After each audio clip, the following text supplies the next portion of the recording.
No doubt market પર તો આપણે ડિસ્કસ કરીશું, પરંતુ ખાસ કરીને આજે ગુરુ પૂર્ણિમા છે અને આપણી પરંપરા અને આપણા સંસ્કારો કહે છે કે ગુરુને હંમેશા આપણે ભગવાનની ઉપર પહેલાં સ્થાન આપ્યું છે. નો ડાઉટ આજનો દિવસ છે, આપણા ગુરુને આપણે સમર્પિત પણ કરીએ છીએ, પરંતુ ઓવરઓલ તમે તમારા જે ગુરુ છે તેમની પાસેથી તમે જે પણ જ્ઞાન અને જે પણ તમે સલાહ લીધી છે, તમે આપણા દર્શકોને તમે કઈ એવા ગુરુ મંત્ર આપવા માંગો છો જે તેમના પોર્ટફોલિયોને એક સુરક્ષિત કરે?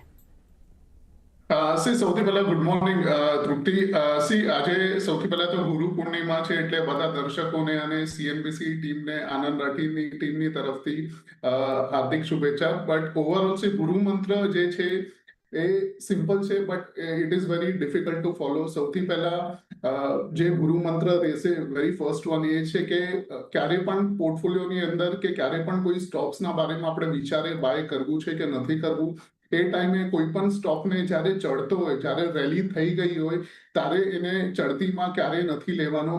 એ પહેલી વસ્તુ છે. બીજી વસ્તુ એ છે કે ક્યારે પણ બાય સેલ કરવું હોય તો મેક શ્યોર કે ક્વોલિટી સ્ટોક હોય, એ સેકન્ડ ગુરુ મંત્ર રહેશે. અને ત્રીજી વસ્તુ, જ્યારે પણ બાય કરવાનું તમે વિચારો ત્યારે મેક શ્યોર કે તમે ચાર્ટ અગર ટેકનિકલ્સ ફોલો કરતા તો નો ડાઉટ ચાર્ટ તમે જોશો. ચાર્ટની અંદર તમારે એ જોવાનું છે કે એટલીસ્ટ એની અંદર એક ફોલ આવ્યા પછી, એક સારું કન્સોલિડેશન થયા પછી, એક બ્રેકઆઉટ આવ્યું હોય, એના પછી જ આપણે બાય કરાય. અને most of the stock in current સિનારીઓ અગર અત્યારના માર્કેટમાં જોઈએ, નાના સ્ટોક હોય કે મોટા હોય, સ્પેસિફિકલી નાના સ્ટોક 100-150% પણ રેલી આપી ગયા છે છેલ્લા 3-4 મહિનાની અંદર.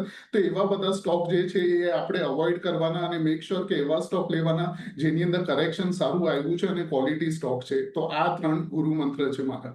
એ તો ખાસ કરીને